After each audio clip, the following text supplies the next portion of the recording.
Number 10. Holding her own eyes. My mom told me this story from her time at a neuropsychiatric ward while she was in grad school.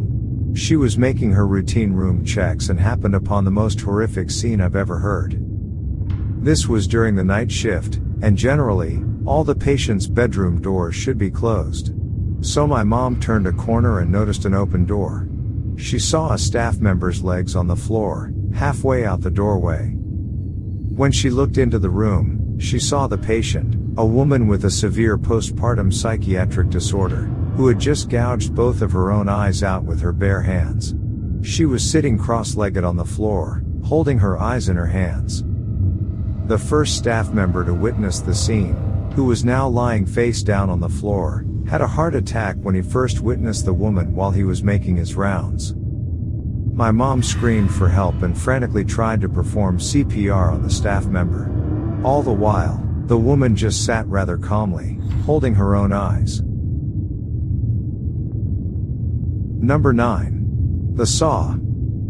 I work as a psychotherapist in a hospital system. My definition of creepy is probably quite a bit different from other medical professionals. The one that got to me the most was a patient who came to us after attempting suicide by sawing both his arms off at the forearm with a table saw. His arms were reattached, fairly successfully too, with only limited impairments in mobility. All I could think was how bad it would have to be to live in his head that sawing his arms off seemed better than that.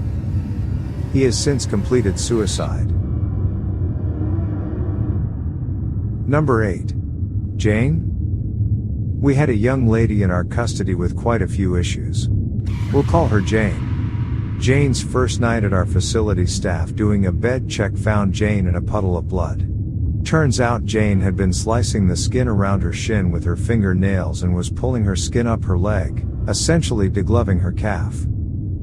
Jane also had a ritual she performed every night before bed. While in her room, she would run between walls in her room, touching them in a crucifix pattern.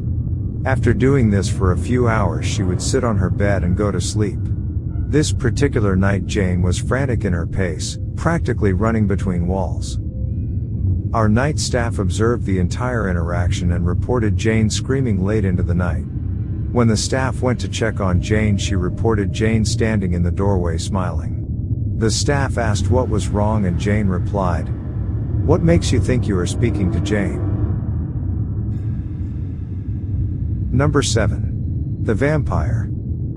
My mom worked in mental institutions in her younger years, and actually worked at a large, well-known asylum before it was shut down. There was one woman there that thought she was a vampire of sorts.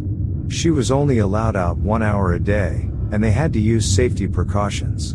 She had already attacked and killed at least one hospital worker before these were enacted. When my mom asked about her, it was revealed that she had killed at least 2 of her children, wounded another as well as her husband because she had some sort of physical condition called porphyria, which apparently made her crave blood.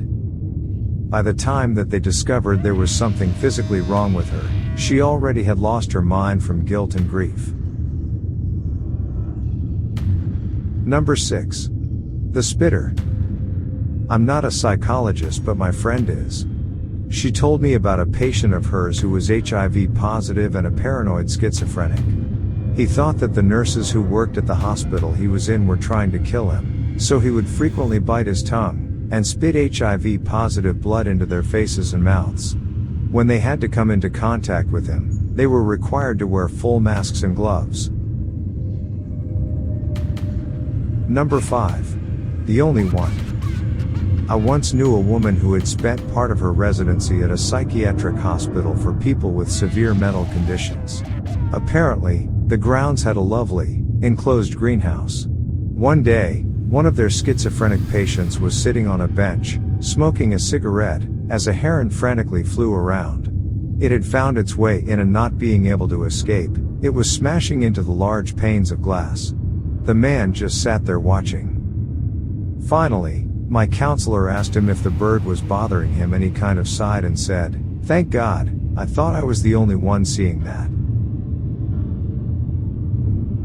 Number 4.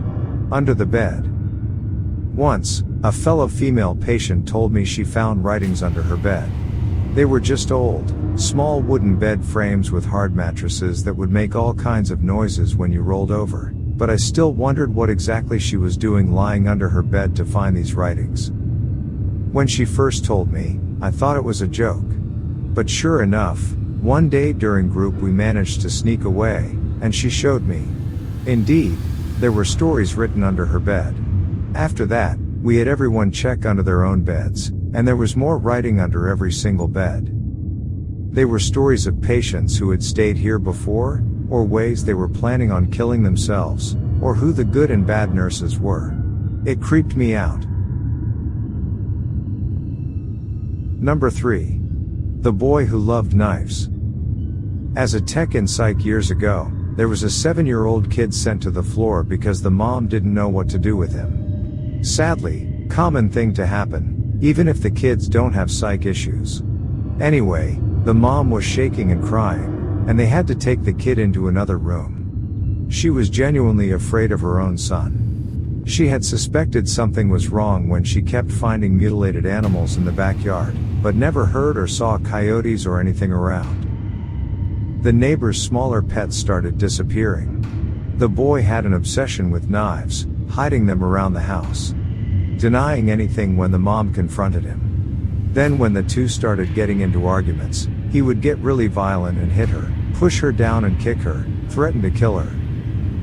On multiple occasions she woke up in the middle of the night with him standing beside her bed, staring her in the face.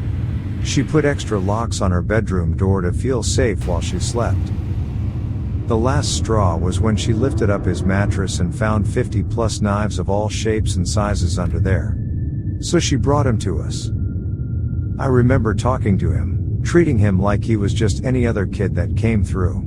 He seemed remarkably normal, until you spoke directly to him. He had this way of looking right through you, or maybe like he didn't see you at all while you were speaking. He would respond like a robot, like he was just saying words because that's what we wanted to hear. And he would always put on this creepy, dead-looking smile. Like all mouth and no eye involvement in the smile.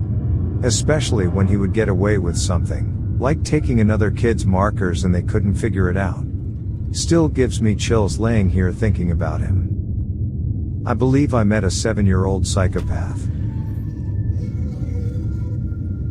Number 2. The new mom. I was a pharmacy technician at a hospital with a psych ward for some time. We would have to go around with a cart and dispense the patient's medications, and being a 5'2" girl, a security guard or male nurse would accompany me, just as a precaution. I never had any real issues other than the occasional death grip onto my arm or manic outbursts, but there was one boy who was entirely different. His chart said he was 9 and he had pale skin, dark hair, and huge bright, green eyes.